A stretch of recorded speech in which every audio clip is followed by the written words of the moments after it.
नमस्कार, मी Sonali next queen चॅनलमध्ये तुमचं स्वागत करत आहे। तर आज आपण बघतोय मटार पनीर कसं करायचं। अगदी सोपी रेसिपी आहे। चला तर मग पाहूया।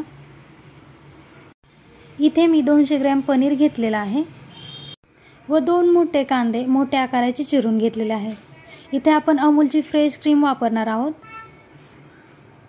2 मोठ्या आकाराचे टोमॅटो अशा मोठ्या आकाराचे कापून घेतलेले आहेत व पाऊण वाटी मटार घेतलेले आहे। हे फ्रीझन मटार आहे। इथे 3 हिरव्या मिरच्या, 8 ते 10 लसणाच्या पाकळ्या व अर्धा इंच आलं घेतलेलं आहे।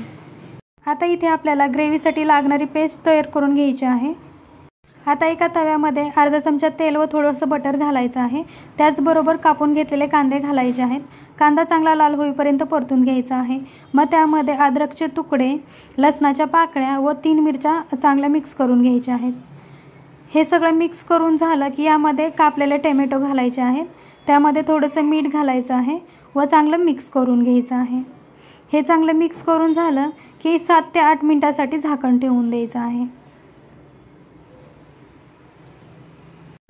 7 ते 8 मिनिटांनंतर तुम्ही पाहू शकता मस्त टोमॅटो शिजलेले आहेत। आता हे सगळं थंड करून घ्यायचं व मिक्सरला बारीक करून घ्यायचं आहे।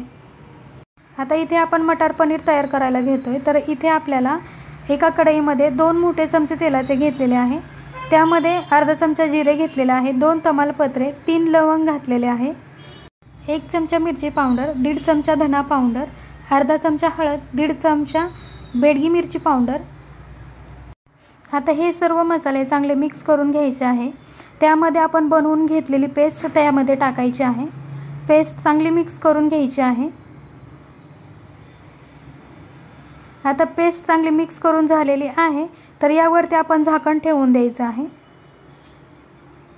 5 ते 6 मिनिटं झाकण ठेवून द्यायचं आहे। झाकण काढल्यानंतर तुम्ही पाहू शकता ग्रेव्ही चांगली परतलेली आहे, त्याला तेलही चांगलं सुटलेलं आहे।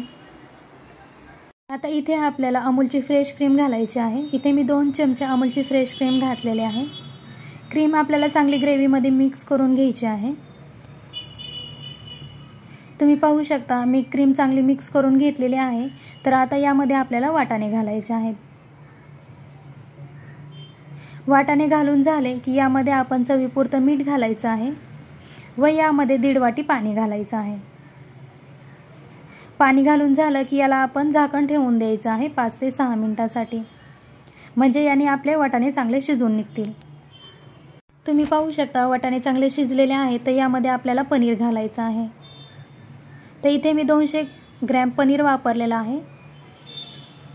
आता आपल्याला 2 ते 3 मिनिटांसाठी झाकण ठेवून द्यायचं आहे। आता तुम्ही झाकण उघडल्यानंतर पाहू शकता मस्त अशी उकळी आलेली आहे। आपलं पनीर तयार आहे। तर यामध्ये आपल्याला अर्धा चमचा गरम मसाला, कसुरी मेथी व बारीक चिरून घेतलेली कोथिंबीर घालायची आहे व 2 ते 3 मिनिटांसाठी पुन्हा झाकण ठेवायचं आहे। आता 2 ते 3 मिनिटांनंतर तुम्ही पाहू शकता भाजी मस्त अशी तयार आहे। चपाती, पुरी कशासोबतही खाऊ शकता।